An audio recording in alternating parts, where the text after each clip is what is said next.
اوكي السلام عليكم ورحمة الله وبركاته. نجا فيا ججبا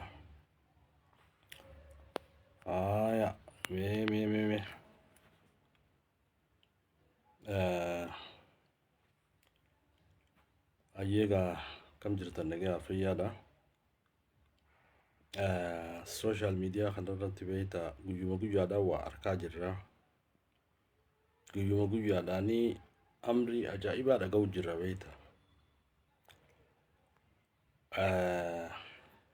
أكما بكمتي تيك توك الرتي namni hedduun si galtee kontaakti nu godhanii akkasitti waliin dubbannee jirra jechuudha. Kanaaf maaliin jechuu barbaada? Zamanni ammaa kun zamana hamaadha dhugaa dubbachuudha. Zamana namni maqaa namaatti fayyadamee ani abalu ani zakkii daalaasi Ameerikaadhaan carraa isin baasa maallaqa keessaan naqunnama jaanii sii galtee hattoonni onlaayinii shoora sii galtee nama keenya irratti taphachaa jiran jechuudha dhugaa dubbachuudha. Waan hedduu nama gaddisiisa namni keenya illee hanqam takka eessaa akka jiru nama agarsiisa jechuudha. Ajaa'iba. Kanaaf obboleeyyan gabaabumatti maaliin jechuu barbaada? Dhiyoo tana wanni sii galtee onlaayinii tuni akka malee afarfamaa jirti. Obboleessi keenya akkuma beekamutti zakkii daalaas abbaa qabeenyaa haniyyeeyyii sii galtee gargaaruudhaan beekamu. Nama gargaaru nama sii galtee nama gargaaruun isa gammachiiftu. Kan sii galtee nama dhibdee qabu masgiida rabbi wanni inni gargaaran hin jiru dhugaa dubbachuudhaaf. Duuba obboleessa keenya akkana sii galtee rakkataa kana gargaaru kana maqaa balleessuudhaaf murni onlaayinii irratti qindaa'e tokko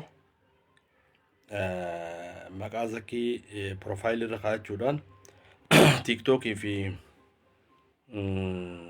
feesbuuk irrattis duula sii galtee hannaa eegalanii jiran jechuudha dhugaa dubbachuuf. Kanaaf qabatamaadhaan namoonni sii galtee piroofaayilii maqaa zakkii godhatanii nama zarafaa jiran nama sii galtee dogongorsiisanii maallaqa ergisiisaa jiran qabatamaadhaan akkaawuntii isaan itti nama ergisiisan waliin harka kiyya jira. Ijoollee dhaloota eessaa akka ta'anis qabatamaadhaan sii galtee harka kiyya jiranii. Kanaaf sii galtee sadarkaan nuti jirru akka uummataattis akka sabaattis namni keenya maallaqa namaa akkamiiniin nyaadhaa akkamiiniin sii galtee durooma seeraa alaan maqaa namaa fakkaadhee maqaa namaa balleessee kan jiru hedduudhaa afarfamaa jira jechuudha dhugaa dubbachuudhaaf. Dhiyoo tana taateen sii galtee tiiktook irra naqunnamte takkaa jira jechuudha. TikTok irratti wanni naqunname zakkii daalaas jeesitti quraana itti banee ta'a. Ol na naqe ammaa onlaayinii gubbaa yeroo ol na naqe aboo zakkii mee dubbadhuun jeen niin beeka akka zakkiin taane niin beeka jechuudha dhugaa dubbachuudhaaf. Aboo zakkii mee dubbachuu dide yeroo dubbachuu dide obboleeyyan warra sii galtee guruppii san gubbaarra nu naqee onlaayinii kana gubbaa jirruun namni kun zakkii miti hattuudha. Hattuun akka isin dogongorsiiftee ana zakkiidha zakkii daalaasi maallaqa ergadha Ameerikatti ispoonsaraan isinii godha Ameerikaan isin baasa jee akka isin hin dogongorsiifne jeetiin itti hime jechuudha. Yeroo nuti himu ichuma keessaa namni tokko ka jiru anuu baramman maallaqa erguu deemaa jee waan ajaa'iba namatti horraa. Anuu sii galtee amma maallaqa erguudhaaf deema nama ja'uutu achi keessaa as ba'e jechuudha. kanaaf hattoonni hinaaftoonni warri sii galtee dalagachuu hin dandeenye, warri sii galtee nama isaa gargaaruu hin dandeenye, warri sii galtee hanna tanaan duroomne jedhee sii galtee kaalkuleeshin dhawataa jiru maqaa obboleessa keenyaatiin duula akka malee nama dogongorsiisu hojjetaa jiranii jechuudha. Obboleettii tiyya takkitti noolee jaamaa tiiktookni isii feesbuuk illeen akkasuma waan godhanisii zakkiidha jaanii kontaaktii waliin godhani miseenjera kanaan footoon ta zakkiitii piroofaayilii isaa footoon guyya guyyatti gallakkifamtu tanuma zakkiiti. Duuba eegaa waliin haasawan booda intaltii rakkoon isiin keessa jirtu akka gargaarsa barbaaddu hunda itti himte jechuudha. Yeroo itti himtu hayyee siin gargaara akkam ta'uu barbaadda, Dubaayin deemuu barbaada. Dubaay deemuu barbaadda, anaa waa hunda sii galtee sirraa cufa. Duuba waan inan siin jiru godhi amma kajoon eenyuutu hattoota ollaanii kana akka zakkii ta'aniiti. Anaatutu sii galtee sirraa cufa. Warra biyya jiru tokko jira isaan kontaakti godhi isaan hojii wal qunname kan jiru mucaadhatti sii galtee dhaamsa dabarsa jechuudha. Yeroo mucaadhatti intalatti dhaamsa dabarsu okay jettee isiinis amma gammaddee addaan baan. Yeroo addaan baan waan isaan siin jaan raawwadhu jeen. Okay ni raawwadheettee walii galan kaaniiti maafiyaan biyya jirtu wal qunnaman jechuudha. Hayyeega zakkiin akkanatti qunnaminun jee wanni godhu qabdu maallaqa sii galtee maallaqa hazakkiin sii ergu san fudhachuudhaaf maallaqa akkana ergii jaaniin haatee ergite. Maallaqa osoo ergitu 30 ergite jechuudha. 30 gisee ergite ammaas ergi aboo ani sii galtee miskiina rakkooti yatti madheesitiin sii galtee zakkiin kun siin gargaaranaan jee amma booda maallaqa kana erguu jetteen jechuudha. Yeroo kana jettuun achiin sii galtee deemanii irratti dawwalanii maallaqa 30 akkaawuntii itti ergite ana harka jira jechuudha. Akkaawuntiin harka kiyya jira. Maqaa isaaniitis qabatamaadhaan sii galtee na harka jira. Maqaan isaanii eenyu akka ta'an ijoollee dhaloota isaa akka ta'an qabatamaadhaan harka kiyya jira. Akkasitti obboleettii teenya dogongorsiisanii zakkiidha jechuudhaan maallaqa dura kana Itoophiyaa warra Itoophiyaa jiru kanni kabiraa siibaa jechuudhaan akkasitti nyaatanii jechuudha. Akkasuma obboleettii teenya takka illee Suudi Arabiyaa jirtu qarshii 5,000 akkasuma gowwoomsanii ana zakkiidha jechuudhaan irraa nyaatan. Wanni nama ajaa'ibsu duuba namni keenya kun akkanumatti ka'ee mee zakkiin kun nama gargaaru, nama rakkataa gargaaru, nama hiyyeessa gargaaru, nama sii galtee masgiida gargaaru. Namni kun irra gaddeebi'ee qarshii 30,000 fi 20,000tti nama haajamu. Tana hunda sii galtee firraa tilmaamuu dadhabee jira namni keenya. Mirqaanuma addaatiin sii galtee zakkiidha. Bakka waan akkanaan na gargaara, waan guddoo na gargaara sii galtee jarjarri kun obboleessoo dogongoraa jirtan obboleeyyan kiyya. Hin dogongorina.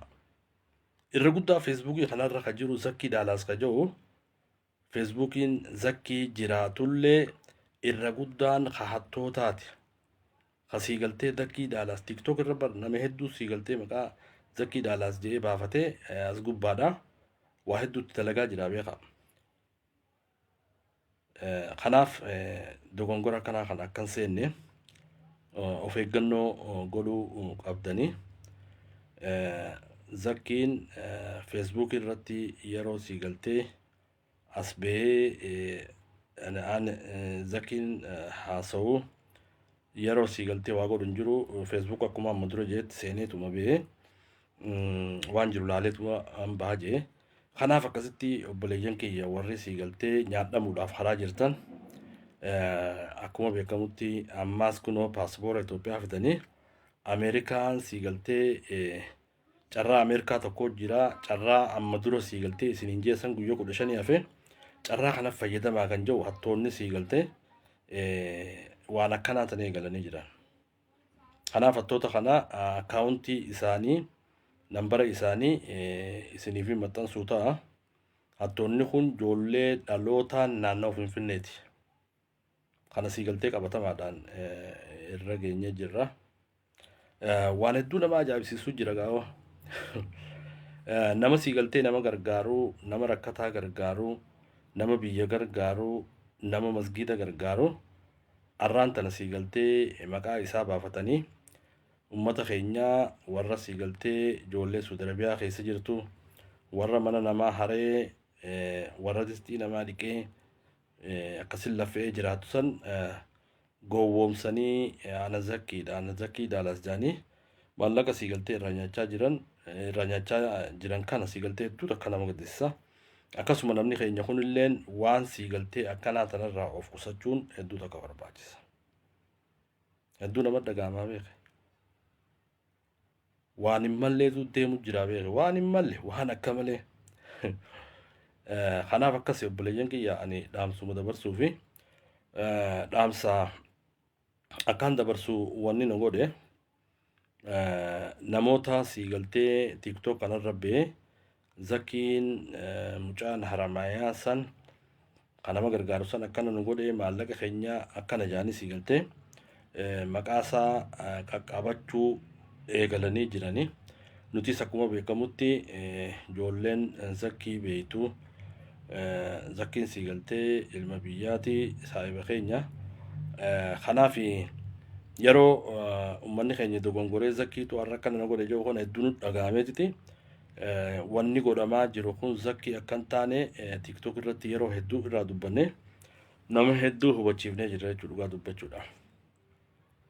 Kanaaf obboleeyyan kiyya namoota siigaltee murna hattuu, murna maafiyaa, murna siigaltee maallaqa namaa nyaachuudhaaf nama dogongorsiisee maqaa namaa balleessuudhaaf warri siigaltee TikTokii fi sooshaal miidiyaa Facebook irratti kun akkuma amma arkaa jirtan kanatti warra tattaaffii godhaa jiru kana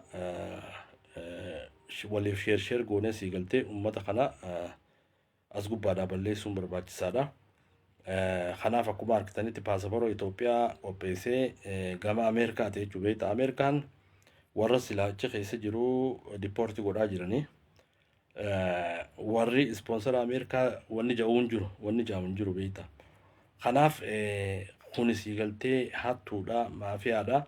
Warra nama nyaachuudhaaf sagantaa baafatee qophaa'aa jirutu waan akkanaa kana oofaa jira. Paasapoora qindeessanii footoo zakkii jala kaayanii. Kanaaf namoota akkana kana saaxiluun barbaachisaadha. Namoonni akkana kun namni keenya akka waliin gargaarre abbaan qabeenyaa namni siigaltee gara laafeessi akka zakkii kun abbootiin qabeenyaa tun akka miskiinan gargaarreef warra siigaltee gufuutti ta'u jechuudha. Warra maqaa balleessuudhaaf hojjechaa jiru murna maafiyaa onlaayinii kana gubbaa jirtu hongeessuun as gubbaadhaa balleessuun hedduu takka nu barbaachisa. Akkasuma siigaltee jarjarree zakkiidha jennee akka mucaan taate sanitti qarshii 30 bilaashi siigaltee nyaadhamte jechuudha. Takkas obboleettiin teenya Saudi Arabiyaa irraa akkuma isiin taate tana 5,000 nyaadhamtee jirti. Kanaaf siigaltee waliif dhaamsa kana daddabarsinu namoota kana akaawuntii maxxansuuf hin ta'a inshaallah. Akaawuntiin ana harka jira. Akaawuntiin maallaqaa itti nama ergisiisanii ana zakkiidha gargaarsaan sii godhaa warra biyyaa dubbisi jaaniitti namoota siigaltee maafiyaa qopheessanii akkas godhaa jiranii. Kanaaf namoonni as gubbaadhaa zakkii daalas jee maqaa isaa baafatee jiru hundinuu isa akkan taane hubanne maallaqa keenya akkan nyaadhamne of eeggannoo godhuun hedduu takka nu barbaachisa. Namni keenya siigaltee jarjaruun qabu calumettanii zakkiin na gargaaruu deema. Maallaqa xiqqaa tokko kannee jettiin maallaqa guddaa fudhadha kan jiru karaa dogongoraa siigaltee seenuun qabdanii. Akkuma beekamutti maqaa zakkii daalas jiru nama hedduutu TikTokaa fi onlaayinii kanarratti maqaa kanaan baafatanii piroofaayilii kana godhatanii shira gaggeessuudhaaf obboleessa keenya maqaa balleessuudhaaf halkanii fi guyyaa irra siigaltee tattaafachaa jiran jechuudha. Kanaaf wanni nuti hubachuu qabnu namoonni Zakkii Daalaas jedhee baafatee as gubbaadha. Keessaan naquun nama sponsora Ameerikaa akkasuma siigaltee gargaarsa barbaaddan dargaggoon Oromoo hundinuu naquun namaa jaa keessaan. Namoonni siigaltee akkana jiru namoota hattuu ta'uu beektanii of eeggannoo godhuun hedduu takka barbaachisaadha. Waan siigaltee haleena godhan takkaan isin himame. Kaaneetiti warra siigaltee Zakkii Daalaas jiru kana waliin dubbadhe yeroo waliin dubbadhu maallaqa eessattiin ergaan jee maallaqa gaafa dhiyoo saniin jee maallaqa eessattiin ergaa ayyee mee jee wal dubbanne amma ka'een irra dawwale waan ajaa'ibaa bar waan ajaa'ibaa yeroo irra dawwalu maal godhe jechuu warra siigaltee teep kanarraa afaan ingiliffaa fuudhee itti baneetiti maal godhe jechuu viidiyoo dawwaleetuma footoo Zakkii kana na bira hojjiisee narra dhaamse. Gidee narra dhaamse amma inni maali viidiyoo bar Zakkiidha jechuudha amma. Kanaaf wallaahi waanuma isaan siigaltee fayyadamaa jiran hattummaa siigaltee gaggeessuudhaaf wanni isaan godhaa jiran dubbii jajjabduudha dhugaa dubbachuudhaaf namni keenya siigaltee amma fakkeenyaaf maqaa Zakkiitiin namoonni hedduun maqaa isaa bafatanii carraa hanqatti fayyadamanis itti fayyadaman nama hedduus maallaqa ergisiifatan nama hedduus siigaltee nyaatanii jiranii. Kanaaf siigaltee namni keenya of eeggannoo godhuun hedduu tokko barbaachisaadha. Warra siigaltee akkanatti maqaa namaa baafatee hannaaf as gubbaa jiru kana riippoortii goonee bakka takkaa riippoortii goonee uummata kanas gubbaa dhabamsiisuun barbaachisaadha. Uummanni kun namni tokko siigaltee kan as gubbaatti maqaa Zakkii fayyadamee maallaqa 30,000 nyaate Abbaay Kaasaa jedhama. Tokko Ermiyaas irra geenye jirra. Ermiyaas jedhama kaan Abbaay Kaasaati. Ijoollee naannawa dhalootaan naannawa Shawaati.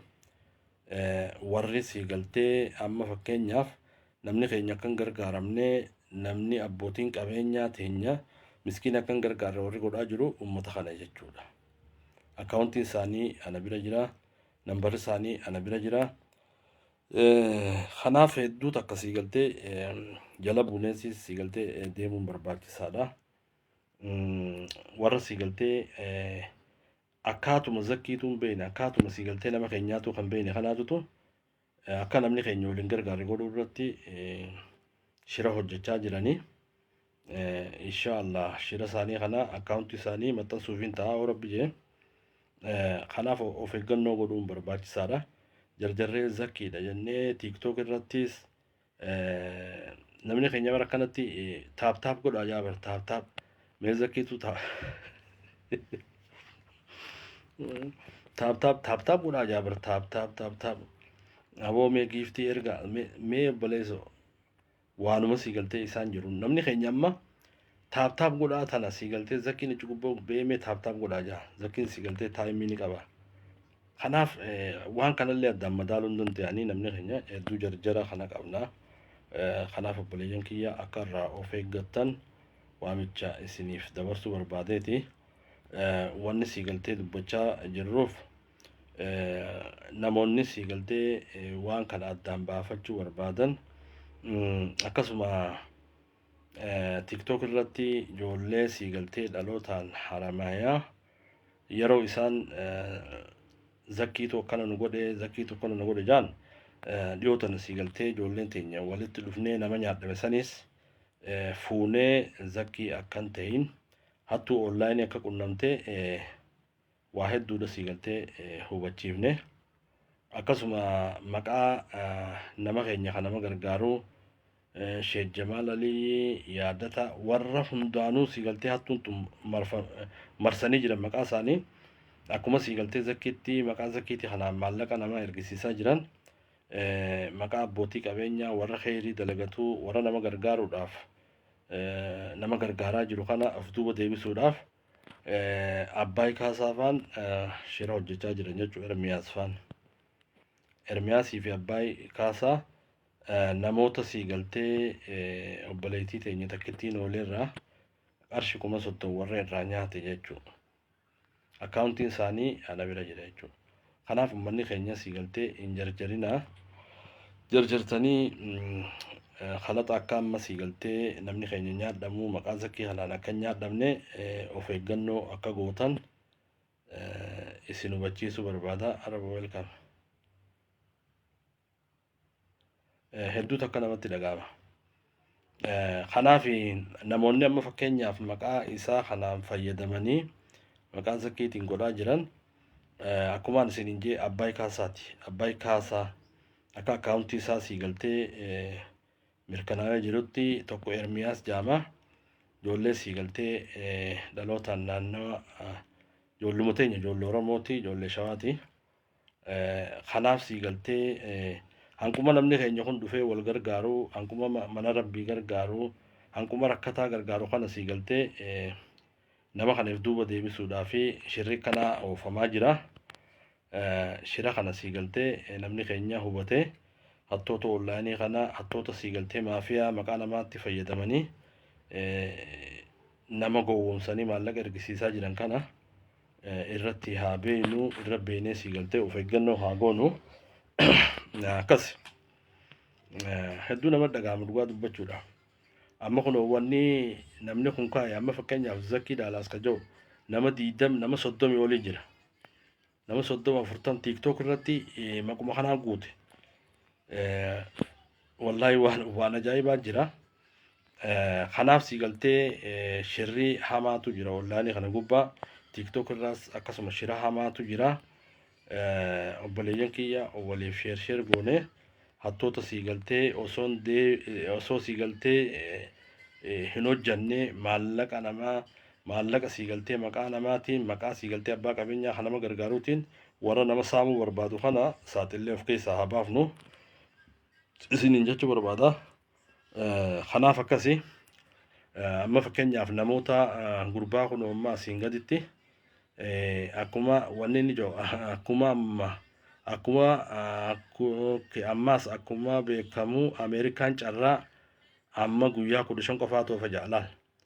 Kanaaf nama kana sii galtee yoo dandeenye namni sii galtee as gubbaa jirtan hundinuu riippoortii godha. Riippoortii goonee sii galtee as gubbaa dhabamsiisuun barbaachisaadha. Namni kun sii galtee zakkii daalaas ka dhugaatii miti.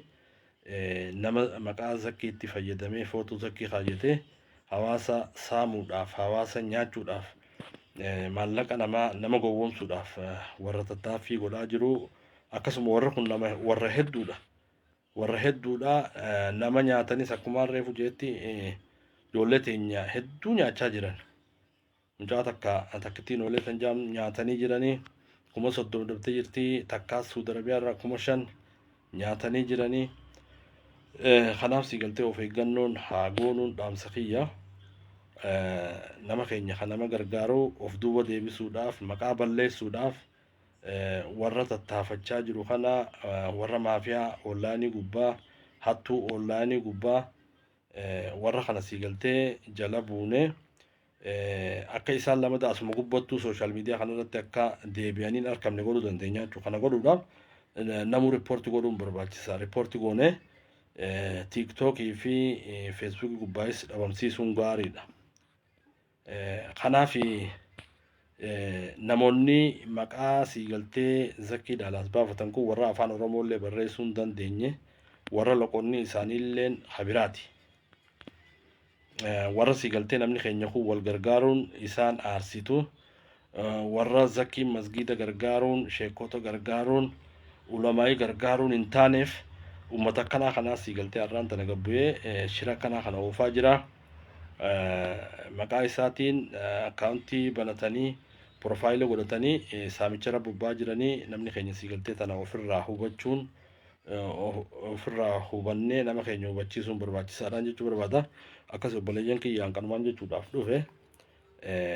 Kanaaf wanni amma fakkeenyaaf paasapooraas gubbaa kaayamee carraa Ameerikaa guyyaa 15 qofaatu hafe jira kun hattuu onlaayiniiti malee zakkii daalaas ka dhugaatii miti. warreen akkanaa warreen hanna gaggeessuudhaaf as gubbatti gurmaawee jiru hedduudha. TikTok irra warra hedduu gurmaawee jira. Uummata akkanaa kana ofirraa eegnu ofirraa eegaan dhaamsa kiyya akkasii nagaan jiraadha. Galatooma fayyaadha.